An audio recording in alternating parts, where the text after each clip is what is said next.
I'd like to take up this issue of full disclosure in listening.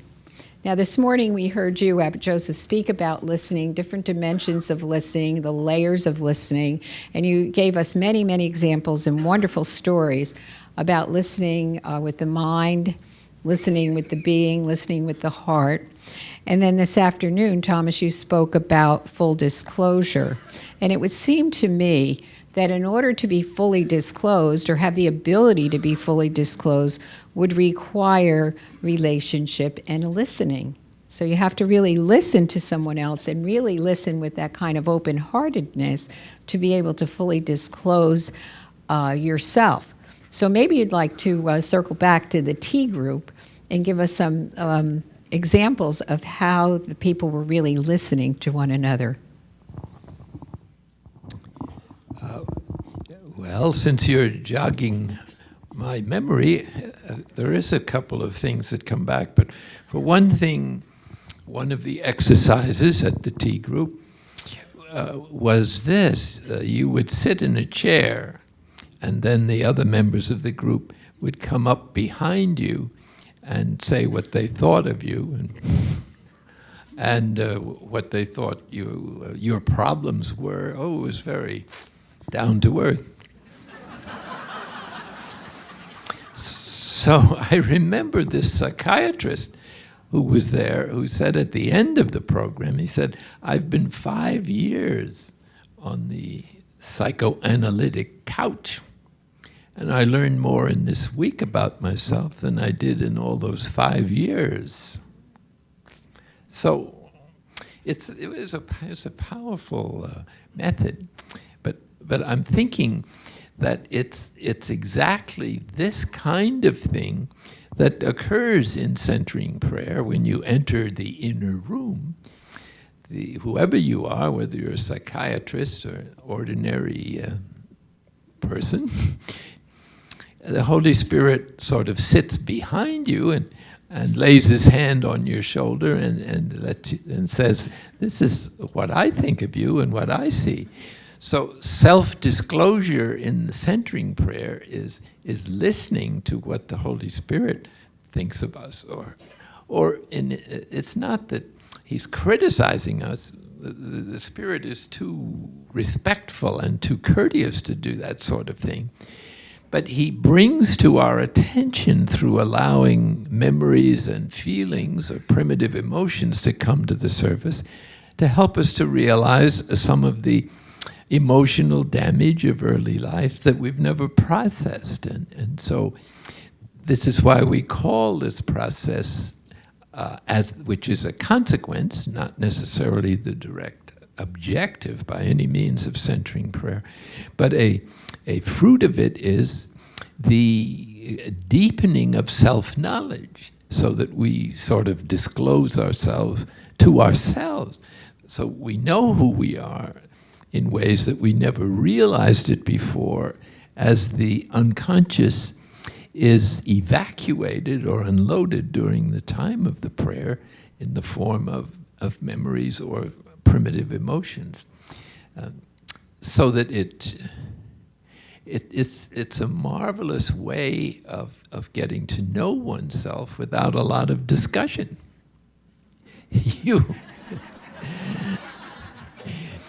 But here is where listening can be helpful. Don't get up and leave. That would be to stop listening. But some days you're really getting a free psychoanalytic interview, and doesn't cost. It's nothing like the costs of other forms of interviews. So if you just sit it out, a whole procedure sometimes of feelings is processed, because feelings are only emotion, but if they're not acknowledged and felt, if you resist them, then the energy goes into the unconscious where it continues to function negatively, influencing our decisions even without our knowing it.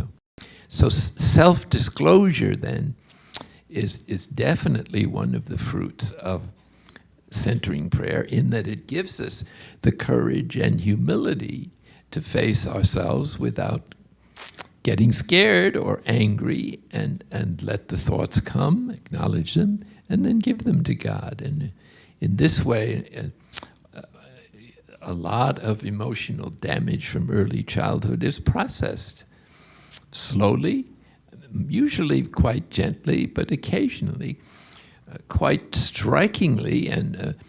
But there's nothing to be afraid of, because if you feel it or notice it, it's on the way out. All you have to do is to wave goodbye, and it's gone forever. Some things, of course, will repeat themselves. Others may need actual psychotherapeutic help. But actually, the centering prayer has helped many people realize that they really needed this help, and it's been a stepping stone to the professional kind of help that they really needed to complete the process. Would you like to talk a little about the relationship between listening and consent? I know Thomas brought it up today, but I think in your different dimensions of listening today, as you were speaking about it, perhaps you can tie them a little bit more to consent.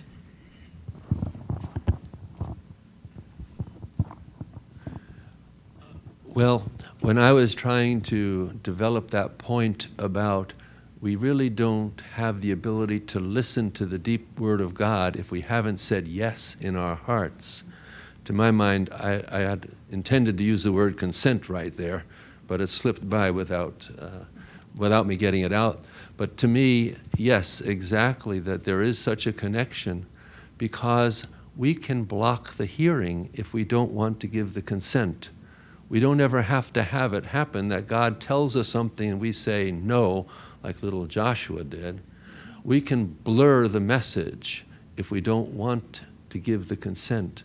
So it's when we have surrendered to the consent that we open the path for God to actually let us know what it is He wants from us. So that's the connection that I see, that consent actually lets the whole thing happen, and that without consent, we live in a vagueness and an unclarity and an ambiguity that keeps us from having to do what we don't want to do, but keeps us from living.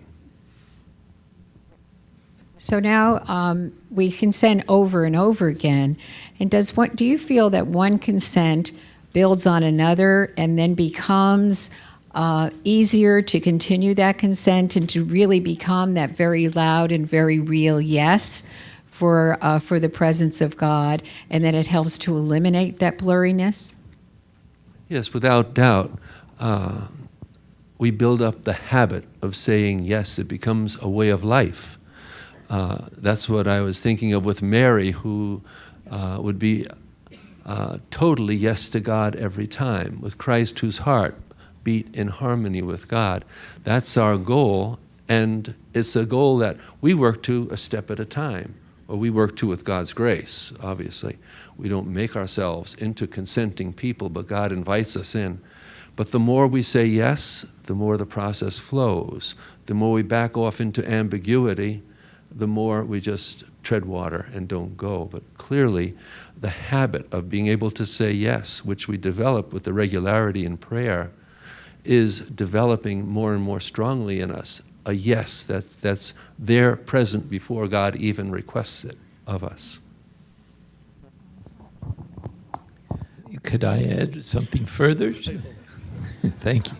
No, you answered it so well, but I think to refer it specifically to the periods of centering prayer might be worth pointing out in the context of this discussion. The basic guideline, number 3, says that when you are engaged with thoughts, to return ever so gently and silently, of course, to the sacred symbol, which is very often a sacred word said silently. But the sacred word is not has no essential meaning of itself. It's not a bulldozer, push things away, or a baseball bat to knock them out of the ballpark. But it's a renewal of our original intention just to be in God's presence and to consent to it. including, of course, his action, since God can't be present without a lot of things happening. Not always obvious. But this seems to be what happens in the prayer, in the experience of many people, that in the course of the experience of trying to practice the 20 minutes of prayer in secret, the stream of thoughts, which includes, of course, external sounds and memories and plans for the future and emotions, any perception at all is a thought in the contemplative prayer jargon. So every time you're engaged with thoughts and return to the sacred word is an act of the spiritual will, and it's an act of love. And so somewhat like a movie projector projects on the screen a movement of individual frames which give you the impression that it's continuous. In actual fact, each frame is a separate picture. So similarly, as you keep renewing the simplicity of your intention just to consent to God, the spiritual will begins to develop a habit of doing this on its own. So it becomes continuous. It takes, of course, some time, and we forget to do this. So it's not a disaster to have a lot of thoughts, especially because every time you return to the sacred word, it's an act of love, and love grows by exercising it, at least spiritual love. So each time you return is a choice, and it's conditioning and disciplining the will to say yes, yes, yes, without saying yes, but actually being yes. So eventually you are, as a Blessed Mother, according to Joseph, you just are yes. And then when you sit down and do the prayer, the thoughts still keep coming, but there is a sense that one is not preoccupied with them or not interested with them. They're just like background music at the supermarket. You put up with it. You don't think about it. You let it come, let it go, and it has no impression on your basic spiritual attentiveness. So this is a significant development in the prayer, and it probably is already contemplative prayer in the strict sense of the word. But it doesn't have to be consoling or comforting. In other words, it can be quite dry and painstaking, and you don't experience the delightful sense of being united to God, but you are at a level that is very deep and perhaps beyond any of our faculties to perceive as they're now constituted.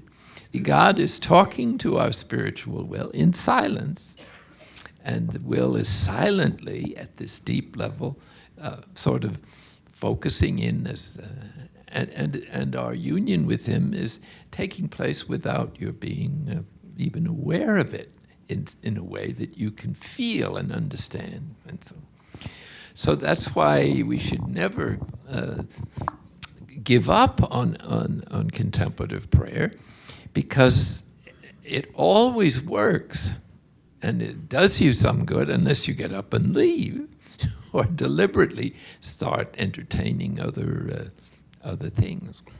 Through centering prayer, one is developing the humility and the trust in God. You have kind of a transference, so to speak, psychologically speaking, so that you're not afraid to face the feelings that come up or the memories that might arise from a damaged childhood of one kind or another. So in accepting that and allowing those thoughts to come to our consciousness and to let them go, you actually are disclosing yourself to God, not in the sense that he's learning something new about you because he already knew all those things, but because you now are joining him in a common understanding of who you are. So you really are disclosing yourself when you accept this information. That's why the thoughts that come out of the unconscious are so valuable or precious, because they are genuine recognitions of the truth about oneself. And the purpose of this is not to have guilt feelings, but rather simply to acknowledge that this is what happened. It's the truth that makes us free, apparently. And in accepting the truth, whatever it was, and whatever other people may think about it, it's our acknowledgement and giving it to God that improves our relationship with God. So it's not just consolations and ecstasies that move this thing along, but the depth of our own self-knowledge increases if you agree with me that the coming to consciousness of self-disclosure is, as I think it is, an enormous bonding influence in people's lives. So the same thing can happen in our relationship to God. We bond with God in a very deep way when we perceive and acknowledge our own weakness, powerlessness, and the damage that others or ourselves have done to us. This increases intimacy immensely. As a group of contemplatives, contemplative outreach is holding the center or holding the space for silence in the world. And then if an accumulation of silence that we experienced in retreats particularly, the outcome is love.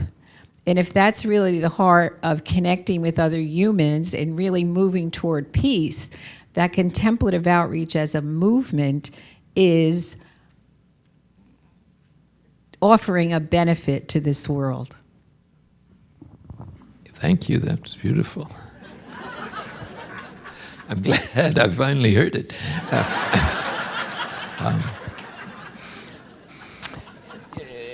But you're familiar, of course, with the fact that those four aspects of monastic life, silence, solitude, simplicity of lifestyle, discipline of prayer, is always in the context of a community, as far as the rule of Saint Benedict goes. So these are not just isolated virtues hanging around someplace.